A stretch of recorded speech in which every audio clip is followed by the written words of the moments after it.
नमस्कार दोस्तों, चलिए सीरीज़ को आगे बढ़ाते हैं। अब जानते हैं कि इस सीरीज़ में हम यूपीपीसीएस के लिए हर विषय से टॉप 10 मोस्ट इम्पॉर्टेंट टॉपिक्स देख रहे हैं, जहां से प्रश्न पूछे जाते हैं। अगर आपने इन टॉपिक्स को नहीं तैयार किया है तो उस विषय को पढ़ने का कोई मतलब नहीं है। पिछली वीडियो में हमने इतिहास के टॉपिक्स देखे थे। अगर आपने वीडियो नहीं देखी है तो ज़रूर देखिए, तुरंत देखिए, उन टॉपिक्स को तैयार करिए। उस वीडियो में आपने ये वाला हिस्सा देख लिया था, जिसमें मैंने आपको बताया था कि ये व्हाट्सएप नंबर है, आप इस पर मैसेज करिए और जो 34 साल वाली नोट दी जा रही है, जो रिवीजन नोट दी जा रही है और करंट अफेयर की, जल्दी से लेकर बार बार रिवाइज करिए, क्योंकि इस बचे हुए समय में यही वो नोट है जिससे आपको ज़्यादा फ़ायदा होगा। मैं यहाँ पे ये नहीं कह सकता कि ये नहीं लेंगे तो आप फेल हो जाएंगे, इसके बिना कुछ नहीं हो सकता। भाई, बहुत सारे लोग हैं जो हमारी नोट नहीं पढ़ते, उनका भी सिलेक्शन होता है। बहुत सारे लोग नोट लेके सेलेक्ट होते हैं।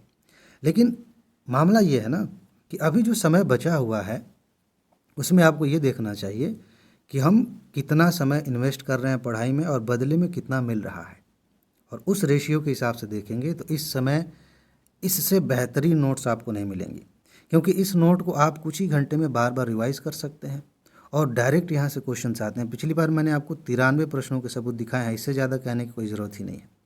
बाकी आपके ऊपर है, आपको सही लगता है कि इस समय नोट ले लेनी चाहिए, तुरंत लीजिए, समय बर्बाद मत करिए।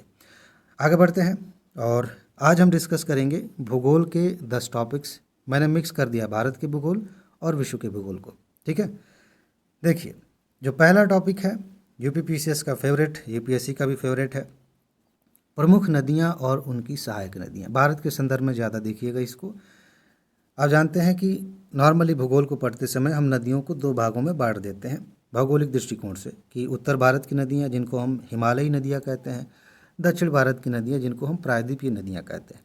हिमालयी नदियों में कुछ नदियाँ हिमालय के पार से आती हैं, आप जान गए अगर आपने पढ़ा, जैसे ब्रह्मपुत्र है, सिंधु है, सतलज है। कुछ नदियाँ हिमालय से निकलती हैं। इधर आप देखेंगे प्रायद्वीपीय नदियों में कुछ नदियाँ बंगाल की खाड़ी में गिरती हैं, मैं ऐसे बना देता हूँ, इधर गिरती हैं, और कुछ अरब सागर में गिरती हैं। ये तो हो गई नदियों की ऊपर ऊपर की कहानी। असली बात यह है कि इनमें से जो भी प्रमुख नदियां हैं उनकी सहायक नदियों से प्रश्न पूछे जा रहे हैं। कौन किसकी सहायक नदी है? कभी कभी तो ऐसा प्रश्न भी आया है कि कौन इसके दाहिने किनारे पे मिलती है। थोड़ा ध्यान रखिएगा। तो इनमें ज़्यादा कुछ नहीं करना, ऊपर की कहानी मैंने बता ही दी है, बार बार नदियों वाला चैप्टर मैंने आपको पढ़ाया है, सब कुछ पता है। सीधे टू द पॉइंट आप जाइए और सॉरी, गले में खराश है। नदियों का एक लिस्ट बनाइए, उनकी सहायक नदियों का लिस्ट बनाइए और याद कर लीजिए, रट लीजिए। कहानी आपको पता है, ज़्यादा नहीं सोचना उस पर। सीधा सीधा ऐसे ही तथ्य पूछा जा रहा है यहाँ से। आपने इतना कर लिया, उसके बाद से रिवीजन करते समय थोड़ी बहुत कहानी कहीं कमज़ोर पड़ रही है तो देख लीजिए, अदरवाइज़ छोड़ दीजिए। समय कम बचा है, टू द पॉइंट वही पढ़ना है जहाँ से प्रश्न पूछे जा रहे हैं, ठीक। 34 साल वाली सीरीज़ दी गई है, उसमें भी है, रिवीजन में भी है। नदियों की लिस्ट आपको अलग अलग जगहों पर मिलेगी, जो ज़्यादा इंपॉर्टेंट है वो ज़्यादा रिपीट होगा। फिलहाल प्रमुख झीलें बहुत महत्वपूर्ण हैं, खासतौर से भारत की झीलें। इसमें आप विश्व की भी झीलें शामिल कर सकते हैं। यूरोप में बहुत सारी झीलें हैं, अमेरिका में झीलें हैं, लेकिन वो फेमस है, उनके बारे में थोड़ा बहुत आपको पता है, बस याद रख लेना है। बाकी भारत की झीलें, इसमें कुछ प्राकृतिक झीलें हैं, कुछ कृत्रिम झीलें हैं, ध्यान रखिएगा। प्राकृतिक, कुछ कृत्रिम। इनमें भी कुछ आप कहीं लवणीय झीलें हैं जिनमें नमक की मात्रा है, समुद्री खारे पानी जैसा उनका स्वाद है। कुछ मीठे पानी की झीलें हैं जो जिनमें नमक नहीं है, मतलब सादा पानी आप कह सकते हैं। तो इस तरह की मीठे पानी की झीलें और खारे पानी की झीलें, इस तरह से भी प्रश्न पूछे जा रहे हैं। तो आपको 2 लेयर में तैयारी करनी है झीलों की। सबसे पहले आप लिस्ट बना लीजिए कि कौन सी झील किस राज्य में है, ठीक है। विश्व के लेवल पर जाएंगे तो कौन सी झील किस देश में है। इसके बाद से भारत में वापस आइए तो कौन कौन सी झीलें मीठे पानी की हैं, कौन कौन सी झीलें खारे पानी की हैं, आपका काम हो गया। भूगोल में नदियों और झीलों को मिला के ये बहुत महत्वपूर्ण है। इन दोनों में एक चीज़ कॉमन है, कई बार ऐसा हुआ है ना कि बहुत सी झीलें नदियों पर बांध बनाने की वजह से बनी हैं। कमाल देखिए, ये दोनों मिल गए एक साथ। नदी आप पढ़ रहे थे, उस पर बांध बना दिया, झील बन गई। तो ऐसे भी प्रश्न पूछे जाते हैं कि कौन सी झील किस डैम की वजह से बनी है। तो इसी में बीच में एक पुल का काम करेगा ये पुल डैम, ठीक है, इन दोनों टॉपिक्स को जोड़ने का। तो आप जो प्रमुख बांध हैं उन्हें भी तैयार कर लीजिए। इसके बाद तीसरा जो टॉपिक है, बहुत ही पढ़ने में बहुत ही टेढ़ा लगता है, मन नहीं करता, लेकिन क्या करेंगे, याद तो करना पड़ेगा। प्रश्न तो हर साल यहाँ से आ रहे हैं। प्रमुख अयस्क खनिज और संबंधित क्षेत्र, यहाँ कामा होना चाहिए। कौन सा अयस्क कहाँ पाया जाता है, कौन सा खनिज कहाँ पाया जाता है, किस क्षेत्र में पाया जाता है, किस राज्य में पाया जाता है। जैसे मान लीजिए खेतड़ी के बारे में पूछ लिया, सिंह भूम के बारे में पूछ लिए, तो जगह हो गई। लेकिन झारखंड पूछ ले, राजस्थान पूछ ले, ये राज्य हो गए। आंध्र प्रदेश पूछ ले, ये राज्य हो गए। तो इसमें भी आपको अलग, देखिए कई बार ऐसा होता है ना कि हमें टॉपिक पता होता है, लेकिन किस लेवल पे तैयार करना है, किस रास्ते से आगे बढ़ना है, ये हमें नहीं पता होता, और इसकी वजह से दिक्कत होती है। बहुत हो सकता है कि इनमें से ज़्यादातर टॉपिक्स आपको पता है, लेकिन आपने आज तक क्यों नहीं तैयार किया? क्योंकि आपको क्लैरिटी नहीं थी कि तैयार करना किधर है। देखिए, इसे आप कितने लेयर में तैयार करेंगे? सबसे पहले आप ये देखिए कि प्रमुख खनिज क्षेत्र कौन कौन से हैं। खासतौर से राज्यों की बात कर लीजिए, किस राज्य में है। जैसे अभ्रक की बात कर लें, हीरा कहाँ पाया जाता है, कोयला कहाँ पाया जाता है। तो इसमें आप टॉप 3 राज्य आप देख लीजिए। ठीक, ये बात हो गई। इसमें भी दूसरा लेयर ये है कि जो खनिज है, जैसे मान लीजिए कि कोयला है, तो कोयले का खनन कहाँ कहाँ हो रहा है, जो प्रमुख क्षेत्र हैं वो आप याद करिए। कई बार ऐसे नहीं पूछा जाता है कि ये कोयला का क्षेत्र कहाँ है, कई बार उस क्षेत्र को ही पूछ लिया जाता है कि ये चर्चा में रहता है, बताइए किस राज्य में है, ऐसे भी पूछे जाते हैं। तो ये 2-3 लेयर्स हैं जिनके आधार पे आप इस टॉपिक को तैयार कर लेंगे। ज़्यादा दिमाग नहीं लगाना है, याद करने वाला है। यूपीपीसीएस में आप जानते हैं ज़्यादातर क्वेश्चंस जो आपको फैक्चुअल कंसेप्चुअल दिखते हैं वो भी फैक्चुअल होते हैं, उसमें भी तथ्य ही छुपा होता है। 70% से ज़्यादा तो फैक्ट पूछे जा रहे हैं, तो ये याद कर लीजिए। प्रमुख पर्वत और दर्रे, इसमें थोड़ा वर्ल्ड लेवल पर जाइए। जैसे एंडीज़ है, पेरिनीज़ है, रॉकी है, इनके बारे में थोड़ा सा पता कर लीजिए कि किन देशों तक ये फैले हुए हैं। भारत में वापस आइए। भारत में हिमालय की जो पर्वत श्रेणियाँ हैं, जैसे हिमालय का जो पूरा पश्चिम विभाजन किया गया ऐसे ऐसे, कुमायूं हिमालय, उत्तरांचल हिमालय, पंजाब हिमालय, उसे आप देखिए। और यहाँ पर्वत लिखने से मतलब सिर्फ पर्वत नहीं है, इन पर्वतों में चोटियाँ हैं, उन चोटियों को भी आप देख लीजिए, हाइट के हिसाब से भी देख लीजिए। कई चोटियाँ ऐसी हैं जो नेपाल में हैं, बचपन से पढ़ते आए हैं, लगता है कि ये भारत में है। मुझे मेरे ख्याल से कक्षा 5 तक या उससे आगे तक ये लगता रहा कि एवरेस्ट भारत में है, ऐसी फीलिंग। मुझे लगता था कि भारत का, इतना पढ़ लिया उसके बारे में कि एवरेस्ट पे ये पहले चढ़े थे, ये हुआ था, वो हुआ था, एवरेस्ट की ये महानता है, दुनिया का सबसे ऊंचा पर्वत है। तो ऐसा लगता था कि बगल में ही तो है। बाद में समझ में आता था, आया कि नहीं नहीं ये इधर नहीं है, नेपाल में है। तो हो सकता है कि और भी जो पर्वत चोटियाँ हैं उनके बारे में एक भ्रम हो कि ये यहाँ पर है, पूछ लिया जाता है कौन सी चोटियाँ भारत में है। वैसे भी ऊंचाई के हिसाब से भी साउथ इंडिया की जो चोटियाँ हैं, चाहे वो दोदा बेट्टा हो या और भी चोटियाँ हैं, उनका आप देख लीजिए सबसे ऊंची चोटी कौन सी है। अनाईमुडी के बारे में आपसे पूछा जा सकता है। ये हो गया। दर्रे हैं, दर्रे का मतलब क्या होता है, जैसे मान लीजिए कि ये रेंज है पहाड़ी, तो उसी बीच से जाने का एक रास्ता होता है पतला सा, उसको हम दर्रा बोल देते हैं, पास बोल देते हैं। उत्तर भारत में भी हिमालय में बहुत सारे दर्रे हैं। दक्षिण भारत में भी जो ये पश्चिमी घाट है, ये वाला हिस्सा, इधर ज़्यादा दर्रे हैं, इनसे पूछा जाता है। मैंने नोट जो दी है उसमें लगभग 21-22 दर्रे हैं, बस वहीं से क्वेश्चंस बार बार आते हैं। कौन सा दर्रा कहाँ पर है, किसे जोड़ता है, बस इतना याद रखना है, काम हो जाएगा। ये आप तैयार कर लीजिए।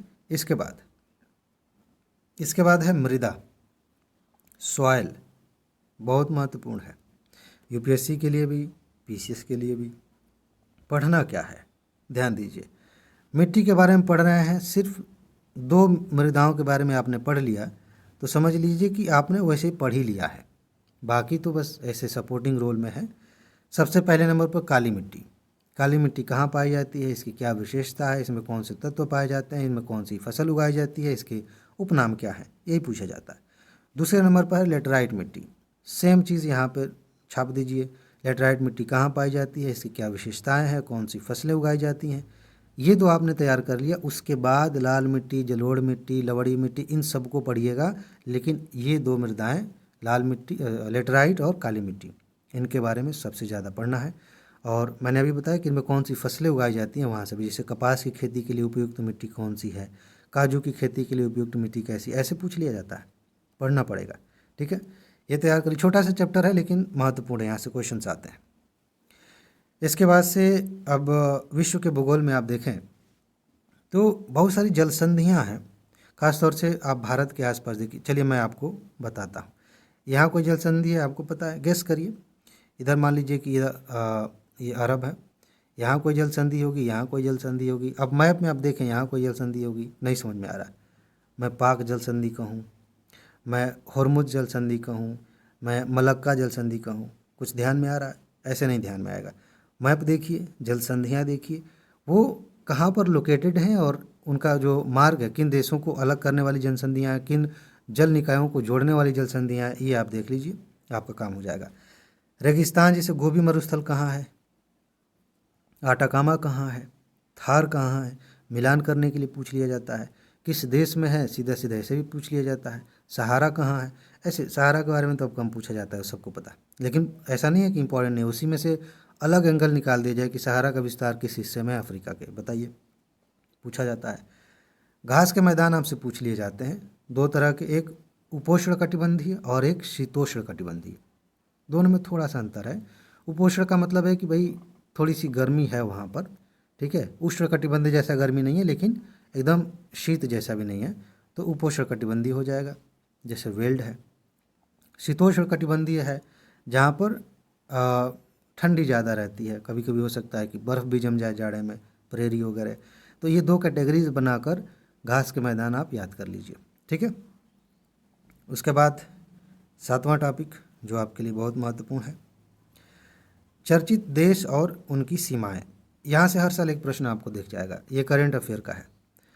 आप देखिए कैसे जानेंगे कि चर्चित देश कौन सा है। भाई हर देश अपने आप में चर्चा में है, साल भर चर्चा में, हर महीने चर्चा में है। कैसे जानेंगे किस देश की बात हो रही है? ध्यान से समझिए। यहाँ पर एक कैटेगरी ये होती है कि मान लीजिए कहीं झगड़ा चल रहा है, जैसे रूस और यूक्रेन में झगड़ा चल रहा है, तो ये दो इंपॉर्टेंट हो गए। भारत के साथ अमेरिका का इस समय तकरार चल रहा है, अमेरिका इंपॉर्टेंट हो गया। तो इस तरह से अंतर्राष्ट्रीय लेवल पर जिनके साथ थोड़ा सा अनबन चल रहा है और ज़्यादा बड़ा मुद्दा, कहीं नरसंहार हो रहा है, कहीं पर तख्ता पलट हो गया, ये महत्वपूर्ण हो जाते हैं। कुछ ऐसे देश हैं जहाँ पर नए नए चुनाव हुए हैं, तो आगे मैं अभी इसके बारे में कभी बात करूँगा कि उनके राष्ट्राध्यक्ष से भी प्रश्न पूछ लिए जाते हैं। लेकिन वो देश अगर ज़्यादा चर्चा में आया तो वहाँ से प्रश्न पूछ लिए जाते हैं। इसके अलावा जो सबसे महत्वपूर्ण बात है कि हमारे देश के जो प्रधानमंत्री हैं, राष्ट्रपति हैं, वो उनका आना जाना होता है अलग अलग देशों में। तो पिछले 6 महीनों में जहाँ गए थे, साल भर का नहीं, पिछले 6 महीनों में या पिछले 4 महीनों में इन जिन जिन देशों में ये गए थे, और अगर किसी देश के साथ ज़्यादा अच्छी बातें हुई, एग्रीमेंट हुए कुछ बड़े, तो वहाँ से प्रश्न आने की संभावना ज़्यादा है। वहाँ पर फिर आप देखिए कि उसकी राजधानी कौन सी है। और यूपीएससी लेवल पर थोड़ा सा आप जाना चाहें तो कभी कोई यहाँ से क्वेश्चन आ जाता है कि उसकी सीमाएं किस देश के साथ सॉरी, उसकी सीमाएं किस देश के साथ लगी हैं, ठीक है, ये आप तैयार कर लीजिए। इसके बाद वायुमंडल की संरचना, खूब प्रश्न यहाँ से आते हैं, हर साल आपको यहाँ से प्रश्न दिखेगा। अब देखिए कि इसमें आपको क्या पढ़ना है। सबसे पहले तो संरचना की बात हो रही है तो संरचना ही पढ़ लीजिए। क्या है, ये धरती है मान लेते हैं। धरती के ऊपर जो वायुमंडल है ना, वो अलग अलग लेयर्स में है। लेयर ऐसे नहीं बनी है कि आप देख लेंगे ये देखो ये पहला लेयर, दूसरा लेयर। बेसिकली ये लेयर बनाए गए हैं वायु का जो संगठन, इस हवा में जो गैसों का संगठन है उसके आधार पर। जैसे क्षोभ मंडल है, इसमें लगभग सारी गैसें मिली हुई हैं, मिक्स्ड हैं। इसके बाद जाएंगे तो घनत्व थोड़ा कम हो जाएगा, किसी खास तरह की गैस आपको मिलेगी। ऊपर जाएंगे तो पता चलेगा कि आयन के रूप में ही सब गैसें हैं। तो इस तरह से हमने बना दिया। तो ये जो अलग अलग सतह लेयर्स हमने बनाई हैं, इनकी विशेषताएं पूछ ली जाती हैं। जैसे क्षोभ मंडल से अलग अलग तरह के प्रश्न आते हैं, मौसमी घटनाएं कहाँ होती हैं, इसकी सबसे ज़्यादा ऊंचाई कहाँ पर होती है, नीचे से ऊपर जाने पर तापमान घटता है कि बढ़ता है, तमाम तरह की चीज़ें हैं। कौन सी गैस की मात्रा कितनी है, ये सब कुछ पूछा जाता है। इसके बाद से ओजोन परत को लेकर पूछ लिया जाता है कि किस वायुमंडल के किस लेयर में ये पाई जाती है। खूब यूपीपीसीएस में क्वेश्चन खूब पूछा गया है। तो इस तरह से वायुमंडल की संरचना आपने पढ़ लिया। थोड़ा सा मैं आपको इसके आगे ले जाता हूँ तो आप कहेंगे कि सर आप जलवायु विज्ञान कह रहे हैं, कह सकते हैं। वायुमंडल की ही कुछ विशेषताएं होती हैं जिनकी वजह से चक्रवात आते हैं, जिनकी वजह से बारिश होती है, जिनकी वजह से ओले पड़ते हैं, और यहाँ से प्रश्न पूछ लिए जाते हैं। लेकिन बेसिक कंसेप्ट एक ही होता है, हवा गर्म हुई, वहाँ से ऊपर उठी, अब इसी में चक्रवात भी जुड़ जाएगा, इसी में ओलावर्षण भी है, इसी में सब कुछ है, और इसी से एक बड़े हिस्से में एक ही तरह की वायुमंडल है, एक ही तरह का, तो वायु राशियाँ बन जाती हैं, उनसे एक जलवायु क्षेत्र बन जाता है। तो इस एंगल से आप थोड़ा विस्तृत हो करके इस टॉपिक को पढ़िए, आपका टॉपिक तैयार हो जाएगा, फिर निश्चिंत हो जाइए। इसके बाद जनजातियों से प्रश्न पूछे जाते हैं। सिंपल है, आपको पता है, भारत और विश्व की जनजातियाँ। भारत में राज्यवार आप इनका कई बार कन्फ्यूजन हो जाती है कि एक ही जनजाति है, कोल जनजाति है, कई राज्यों में पाई जाती है, कन्फ्यूजन बढ़ गई। कोई दिक्कत नहीं, जो कॉमन है उनको हाईलाइट कर लिया करिए कि ये कॉमन है, ये सिर्फ एक राज्य में नहीं पाई जाती। कुछ जनजातियाँ सिर्फ एक ही राज्य में पाई जाती हैं, उन्हें हाईलाइट कर लीजिए। और ज़्यादातर कोशिश करिए कि एक जनजाति का क्षेत्र देखिए मोटा मोटा, इसमें हो सकता है कि 2-3 राज्य आ जाएं, लेकिन जैसे मान लीजिए कि उत्तर भारत की, पूर्वोत्तर की बहुत सी जनजातियाँ, लगभग जो मेजर जनजातियाँ वो एक से ज़्यादा राज्यों में पाई जाती हैं, तो क्षेत्र में आप कह सकते हैं कि पूर्वोत्तर में पाई जाती है। इतना तो समझ में आ गया, ठीक। बाकी थोड़ा धीरे धीरे एग्ज़ाम करीब आएगा तो थोड़ा स्पेसिफिक हो जाइए कि इसमें तो नहीं पाई जाती है वाली, बाकी हर जगह पाई जाती है पूर्वोत्तर में, ऐसे कर सकते हैं। विश्व की जनजातियाँ ज़्यादा नहीं है, एस्किमो है, पिग्मी है, इनके बारे में थोड़ा थोड़ा पढ़ लीजिए, मतलब 10-15 जनजातियाँ विश्व की हैं, उन्हें याद कर लीजिए। डिटेल में पढ़ने की ज़रूरत नहीं है, हालांकि पिछली बार थोड़ा डिटेल में पूछ लिया था क्वेश्चन, लेकिन आप सिर्फ इतना जानें कि जनजाति कहाँ पाई जाती है, आपका काम हो जाएगा। इसके बाद विश्व के भूगोल में आर्थिक भूगोल आप पढ़ते हैं। आर्थिक भूगोल में जानते हैं क्या आपको देखना है, जैसे दुनिया में अलग अलग जगहों पे, जैसे हमने भारत में पढ़ा था कि कोयला कहाँ पाया जाता है, लौह अयस्क कहाँ पाया जाता है, वैसी दुनिया में ऐसी जगह हैं जहाँ पर अयस्क पाए जाते हैं। तो कई बार तो डायरेक्ट उसी से पूछ लीजिए, जैसे जर्मनी का रूर क्षेत्र पूछ लिया गया। उन अयस्कों, उन खनिज क्षेत्रों के आसपास उद्योग लगाए गए हैं, और उद्योग जो लगाया गया उसका एक नाम रखा गया है, उस नाम से प्रश्न पूछ लिया जाता है। कैसे? एक प्रश्न ये पूछा जाएगा कि ये क्षेत्र कहाँ पर पाया जाता है, दूसरा प्रश्न पूछा जाएगा कि ये मतलब ये किस चीज़ के लिए फेमस है, बर्मिंघम किस लिए फेमस है, मैनचेस्टर किस लिए फेमस है, ऐसे प्रश्न पूछ लिए जाते हैं। और तीसरा लेयर इसी में है, थोड़ा सा आपको जटिल लग सकता है, लेकिन पूछा जाता है कि यह क्षेत्र किस देश में है, ये ज़्यादा पूछा जाता है। कि रूर क्षेत्र मिलान करने के लिए दे दिया, मैनचेस्टर मिलान करने के लिए दे दिया, तो ऐसे आपको पता होना चाहिए कि किस देश में है, वहाँ पे कौन सा उद्योग लगाया गया, कौन सा खनिज पाया जाता है, बस हो गया। इसके बाद अगली वीडियो में हम पॉलिटी की बात करेंगे, पॉलिटी के टॉप 10 टॉपिक्स। तो अभी आपको क्या करना है, पहले तो बैठ के आराम से सोचिए कि कौन सा टॉपिक आपने नहीं तैयार किया है, उसे तैयार करिए। दूसरी चीज़, अगर इस समय में आपको लगता है कि तैयारी थोड़ी कमज़ोर पड़ रही है, तो सबसे बढ़िया उपाय यही है कि 34 साल वाली नोट लीजिए, उसके साथ रिवीजन नोट, करंट की भी नोट मिल रही है। इस बचे हुए समय में बेस्ट ऑप्शन आपके पास है, इस समय में आप बार बार रिवीजन कर सकते हैं, यहाँ से डायरेक्ट क्वेश्चंस दिखेंगे, मैं आपको सबूत दिखाऊंगा, ठीक है जी। तो व्हाट्सएप नंबर मैंने शुरू में ही दिया था, इस वीडियो के कमेंट में भी बता देता हूँ, नंबर दे देता हूँ, वहाँ जाके आप ले सकते हैं, मतलब मैसेज कर दीजिए, जानकारी मिल जाएगी, नोट ले लेंगे, ठीक है जी। तो आज बस इतना ही है, अपना ख्याल रखिए, खुश रहिए, मस्त रहिए, मुस्कुराते रहिए, जल्दी से सफल होइए और ज़िंदगी को एंजॉय कीजिए। आगे मिलते हैं, नमस्कार।